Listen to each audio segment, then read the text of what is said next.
Hei, jeg er Bent Helen, flettemamma. I dag er vi med Wanda, og vi skal vise hvordan du kan lage grunnteknikken pariserflette. Det er en flette som mange har et forhold til. Når jeg var liten så var det den fletta jeg kunne ved siden av treflette. Så jeg har lyst til å vise deg den. Tenk at det er den som på en måte er basisen for veldig masse av det jeg gjør og skal vise senere. I stedet for å lage det bak på hodet som en vanlig pariserflette, så er det veldig trendy i dag å ha stramme pariserfletter på siden. Så jeg tenkte jeg skal vise deg det, hvordan du kan lage 2 pariserfletter.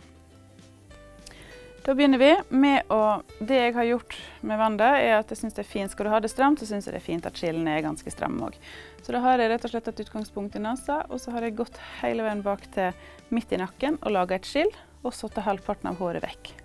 Sånn at ikke det kommer inn når jeg begynner å flette. Da begynner vi med å flette på den ene siden av skillen. Dette her skal være en forholdsvis stram flette, så jeg synes det er veldig ok å bruke litt vatten. Fukte det med litt vatten, fordi at da får du en god hold på håret når du jobber. Starter vi fra håret frem med panna.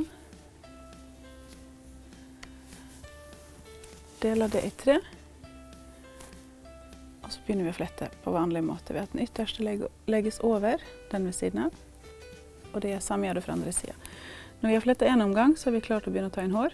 Da låser jeg fletta ved å holde delene den over, og så legger den over der. Og den kan jeg slippe, for jeg låser den ved å bruke de 2. Synes jeg det kan være greit om du bruker fingeren til å ta inn hår, eller du bruker kammen opp til deg. Jeg liker ofte å bruke kammen, for da synes jeg du får et strammere preg. Fortsetter du bare på samme måten. Så du legger den ytterste delen over, du tar med hår. Det som er litt viktig å huske på her, det er at du tar med hår som går rimelig rett i vinkel inn fra hårfestet mot fletta for å få det fineste resultatet. Sånn at ikke jeg begynner å ta med hår herifra opp, eller derifra og ned, men at jeg faktisk tar hår som går ganske rett inn.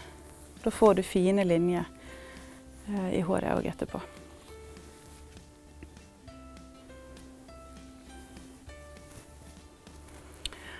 Så kan jeg da bevege fletta sånn som jeg vil på hodet ved å regulere hvor lange hårdelene jeg tar inn. Hvis jeg hadde tatt inn veldig lite hår her, så hadde fletta blitt liggende langt frem med øret. Hvis jeg hadde latt håret vært langt her før jeg flettet det inn, så hadde fletta kommet langt bak mot skillen. Så det kan du bestemme selv hvor du vil at disse her flettene skal ligge.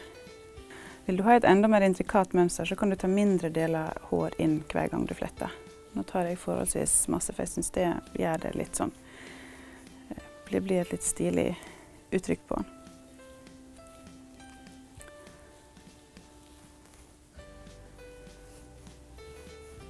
Sånn. Det som er viktig med alle fletter der du skal ta inn håret, det er at det siste håret som skal tas inn, det kommer inn akkurat når du er med hårfeste. Hvis jeg ikke gjør det og tar inn det siste håret her nede, så får du en sånn flepp som ligger utenpå. Hvis jeg tar det inn der oppe, så kan fletta henge utenpå.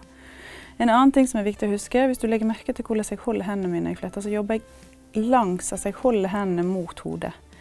For hvis jeg nå drar ut fletta og står her ute og jobber, så vil den henge utenpå håret, altså den henger utenpå. Men ved at jeg holder hendene mine her og fullfører fletta i den retningen, så styrer jeg hvor jeg vil ha fletta liggende henne. Sånn, da når vi er ferdig med håret, så fullfører vi bare som en vanlig treflette ned. Så skal vi sette på en strikk, og så er vi klar for å begynne å gjøre det samme fra andre siden. Da skal vi gjøre det samme fra andre siden. Vi tar en del hår fra fronten, og så skal vi begynne å flette vanlig. Det som er viktig å huske på, det er hvis du snur hodet ditt litt sånn, legger det litt på skrått, sånn, ja. Du prøver å flette omtrent like langt fra fronten, omtrent like langt fra skillet, sånn at flettene blir ganske jevne.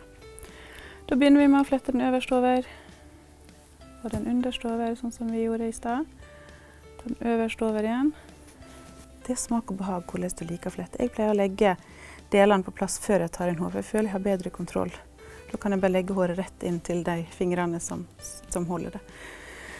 I stedet for å miste det underveis. Men hvis du liker å ta med deg hår samtidig som du fletter inn delen, så er det selvfølgelig helt opp til deg.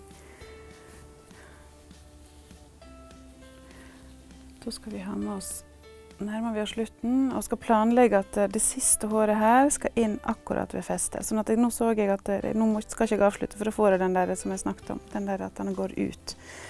Så vi tar inn absolutt siste håret når fletta ligger akkurat rett ved hårfestet. Samme gjør det på den siden, så fordeler vi det litt til de forskjellige sidene, sånn at det blir fint.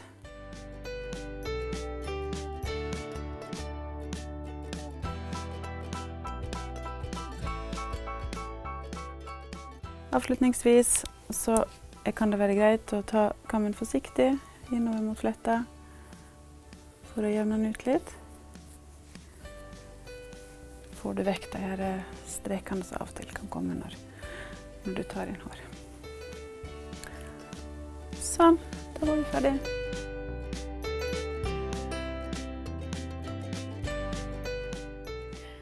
Da er vi ferdig med parisermuseflette. Det er en trendy og kul flette, både for stor og liten. Og en super flette til trening.